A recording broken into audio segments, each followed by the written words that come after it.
Mar territorial. El artículo número 2 de la Convención establece lo siguiente: la soberanía del Estado ribereño se extiende más allá de su territorio y sus aguas interiores, a la franja de mar adyacente. Esta soberanía se extiende al espacio aéreo sobre el mar territorial, así como el lecho y subsuelo de ese mar, hasta un límite que no exceda las 12 millas marinas medidas a partir de las líneas de base. El régimen jurídico es el de la soberanía plena, al igual que en las aguas interiores, pero con la excepción del llamado derecho de paso inocente, para preservar la facilidad de comunicación y comercio. Zona continua. Es una franja continua al mar territorial que no se puede extender a más de 24 millas marinas contadas desde las líneas de base, en la que el Estado podrá tomar medidas de fiscalización a dos efectos. 1. Prevenir infracciones de sus leyes y reglamentos en 4 temas, los cuales son aduaneros, fiscales, de inmigración o sanitarios. Y 2. Sancionar las infracciones cometidas en su territorio, incluido en el mar territorial. Derecho a paso inocente. Es la solicitud que puede realizar una nave de guerra u otra que transporta una carga peligrosa u de otro tipo para navegar por las aguas territoriales de un estado ribereño. Este realiza un paso en tránsito a través de los estrechos internacionales. Zona económica exclusiva. La zona económica exclusiva no se extenderá a más de 200 millas marinas. El régimen jurídico establecido es que el Estado tiene derechos de soberanía para fines de exploración, explotación, conservación y administración de los recursos naturales vivos y no vivos. Tiene jurisdicción respecto a las islas artificiales, instalaciones e infraestructuras, investigación científica marina, protección y preservación del medio ambiente marino y otros derechos previstos en la Convención. Plataforma continental. Es la superficie de un fondo submarino próximo a las costas, situado entre estas y profundidades inferiores a 200 metros.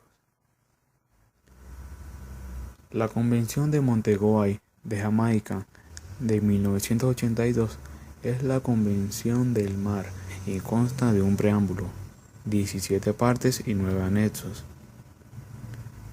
Cubre los siguientes temas del derecho del mar: los límites de las zonas marítimas, zona exclusiva económica, plataforma continental y alta mar, derechos de la navegación y estrechos para la navegación internacional.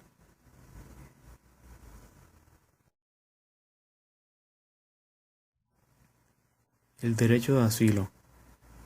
El asilo es la protección que dispensa un país a aquella persona no nacional de ese país, a quien reconozca la condición de refugiado o perseguido, por temores fundados de ser perseguido por motivos de raza, religión, nacionalidad o por pertenecer a un determinado grupo social o político para salvaguardar su integridad física, psicológica o intelectual. El derecho de asilo tiene tres características esenciales.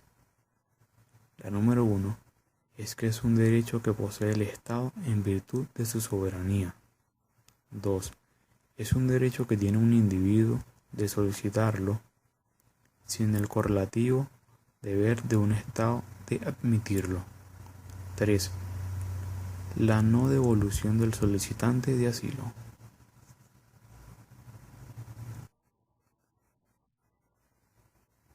Existen dos clases de asilo, como lo son el asilo diplomático. Es la institución mediante la cual una persona natural, perseguida por motivos o delitos políticos dentro de un Estado, es sustraída del mismo por un acto unilateral de otro Estado, a fin de evitar la acción coercitiva legal de los órganos represivos del Estado territorial o la materialización de actos de violencia colectiva contra su persona. Opera la noción de extraterritorialidad de la ley. Asilo territorial. Se concede dentro de los límites del Estado que lo otorga. Ambas instituciones poseen una convención que las regula, como lo son 1. Convención de Caracas sobre el asilo diplomático. 2. Convención de Caracas sobre el asilo territorial. El salvoconducto es un documento expedido por una autoridad que permite al portador viajar libremente y sin riesgos por un lugar determinado.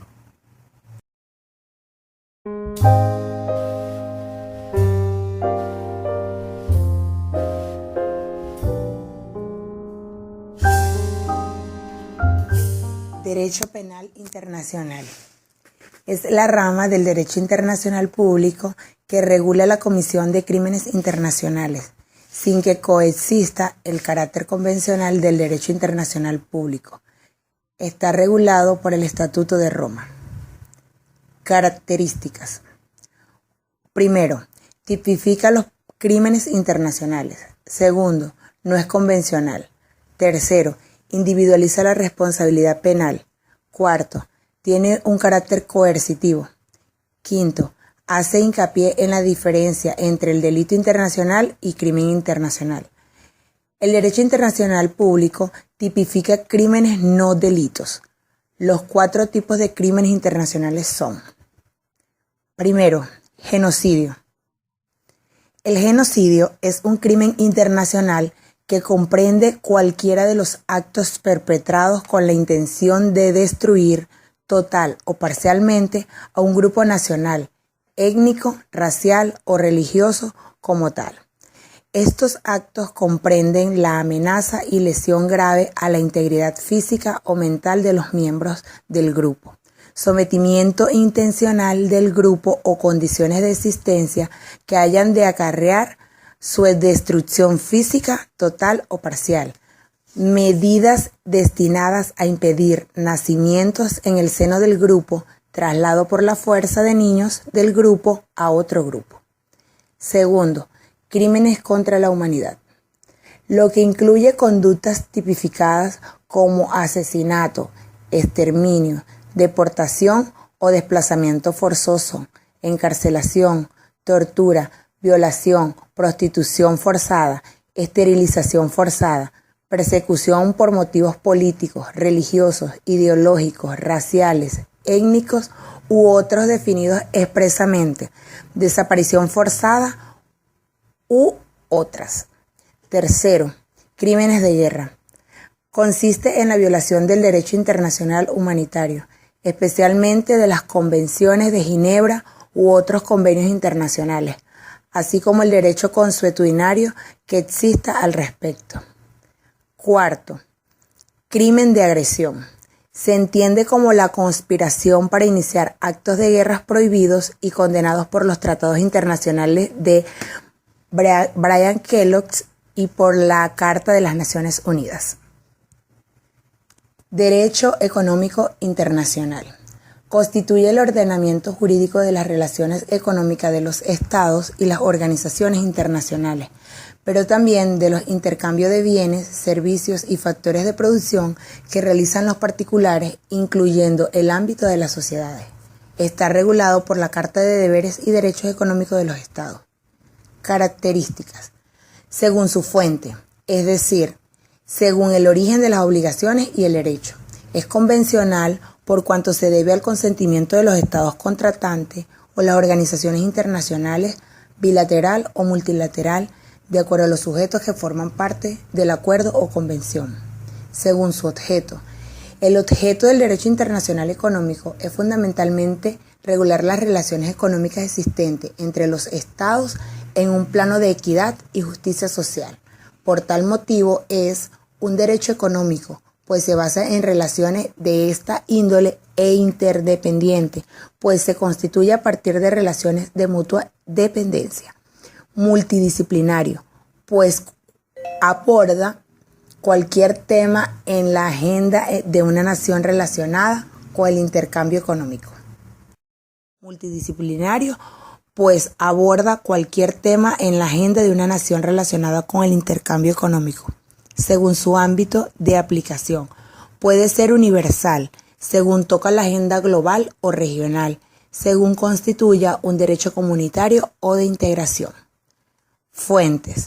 El derecho económico internacional, por ser una rama del derecho internacional, tiene sus fuentes en el ordenamiento que da origen a este último, el cual reposa en el artículo 38 del Estatuto de la Corte Internacional de Justicia, donde se enumeran las fuentes del derecho internacional.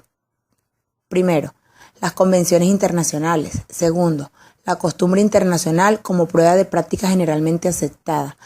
Tercero, principios generales del derecho reconocidos por las naciones civilizadas. Cuarto, las decisiones judiciales. Quinto, las doctrinas. Fondo Monetario Internacional.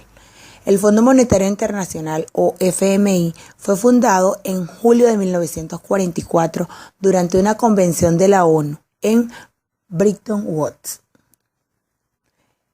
New Hampshire, Estados Unidos, de la cual hemos hecho referencia y que se constituye en antecedentes importantes del derecho económico internacional. Sus estatutos declaran como objetivos principales la promoción de políticas cambiarias sustentables a nivel internacional, facilitar el comercio internacional y reducir la pobreza. Comercio internacional. El comercio internacional está constituido por el intercambio de bienes y servicios entre los países. Los bienes pueden definirse como productos finales, productos intermedios, necesarios para la producción de los finales, o materias primas y productos agrícolas. El comercio internacional aumenta el mercado potencial de los bienes que produce determinada economía y caracteriza la relación entre países, permitiendo medir la fortaleza.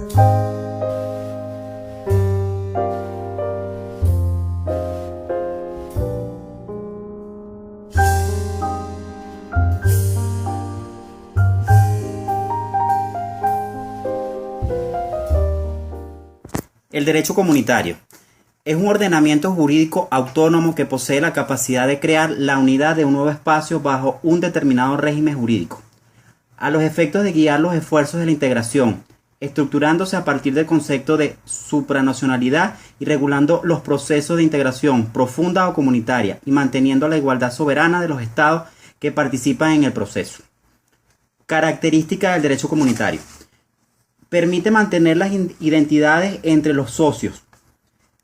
Pertenece a las organizaciones que les reúne.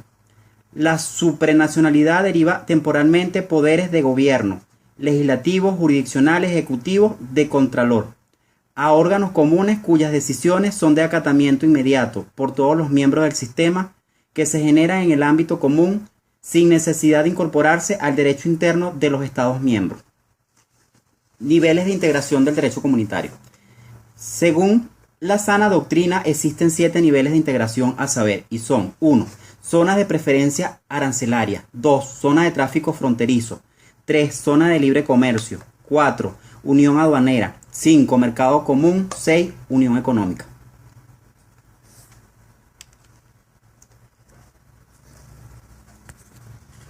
El reconocimiento internacional. El reconocimiento internacional es un acto unilateral de un Estado a partir del cual acepta la existencia de otro como autoridad autónoma e independiente. Formas de reconocimiento. El reconocimiento puede ser expreso o tácito. Reconocimiento expreso es aquel que realiza un Estado de manera tangible a partir de acciones orientadas a manifestar claramente su decisión de aceptar la naturaleza del nuevo actor como Estado. A su vez puede dividirse en individual o colectivo. El individual es aquel que emana del gobierno a través del órgano encargado de las relaciones exteriores. El colectivo. Reconocimiento colectivo. El reconocimiento expreso y rara vez se da en forma colectiva. Sin embargo, se puede citar el reconocimiento de Bulgaria, Rumania, Serbia y Montenegro por el Tratado de Berlín del 13 de julio de 1978 y de los tres estados bálticos, Estonia, Letonia, Lituania, por el Consejo Supremo el 26 de enero de 1921. Reconocimiento tácito. Es el más interesante y complejo y se deduce de ciertos hechos a veces difíciles de aislar e interpretar.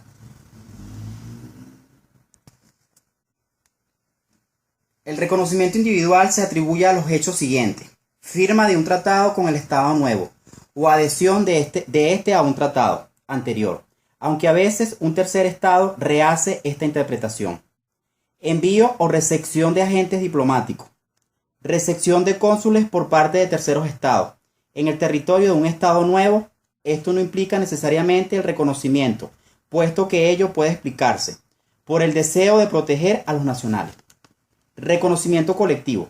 Resulta de la admisión de un nuevo Estado en los organismos internacionales, así como también se produce al firmar un tratado multilateral por un Estado nuevo. Reconocimiento de gobierno. Según Guerras, se entiende por reconocimiento de gobierno el acto mediante el cual un gobierno de facto, surgido generalmente de un golpe de Estado, es reconocido como tal y con el cual pueden establecerse relaciones diplomáticas por ofrecer ciertas seguridades de estabilidad en el interior, así como también en el cumplimiento de los compromisos contraídos anteriormente. Reconocimiento de Estado. Es un acto unilateral por medio del cual uno o más estados declara o admiten la existencia de una unidad política que se considera a sí misma como Estado. Es un acto previo al establecimiento de relaciones diplomáticas.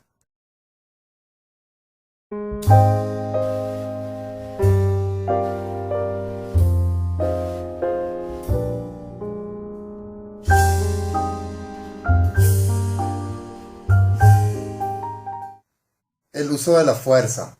Se considera en la actualidad que en el principio de la prohibición del uso amenaza de la fuerza forma parte del derecho internacional consuetudinario y tiene como únicas excepciones los dos supuestos autorizados por la Carta de las Naciones Unidas. En primer lugar, el Consejo de Seguridad.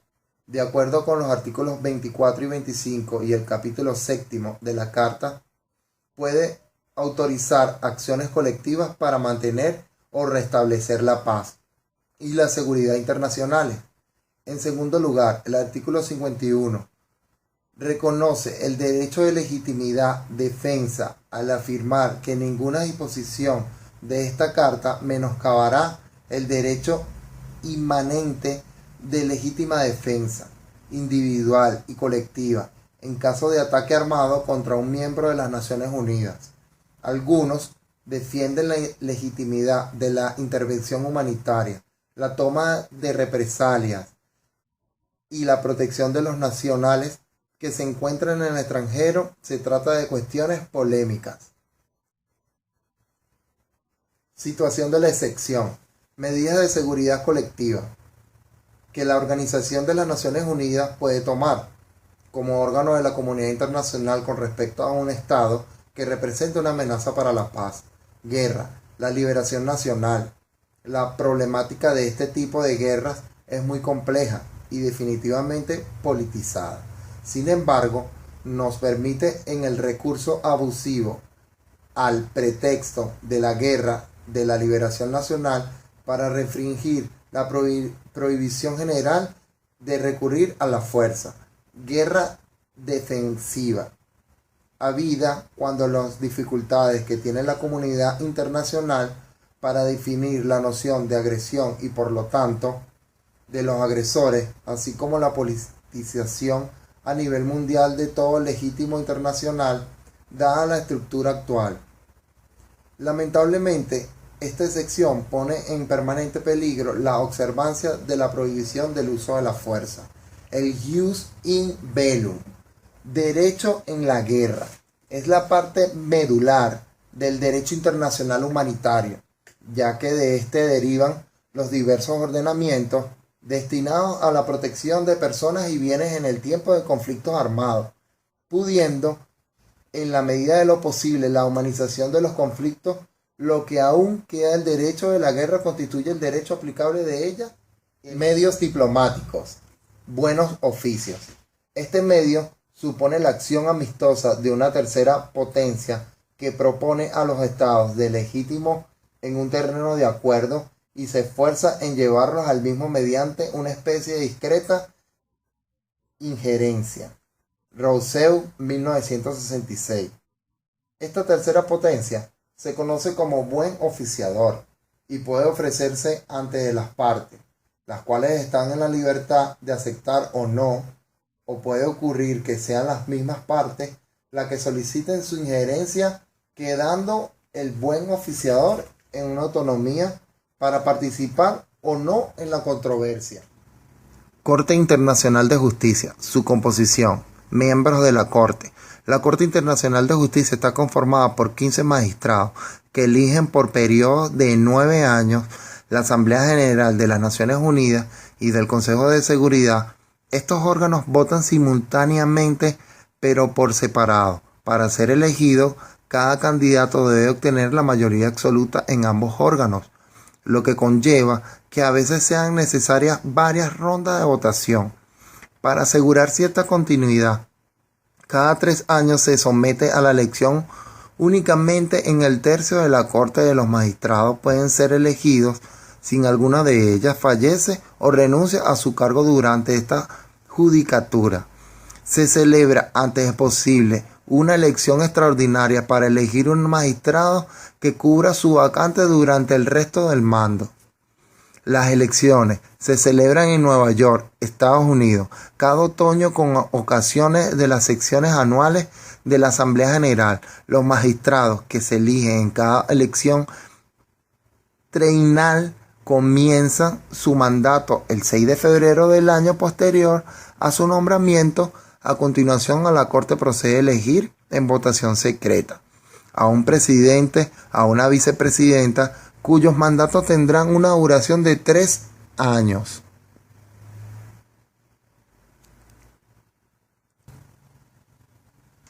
El Consejo de Seguridad en la elección de los miembros de la Corte.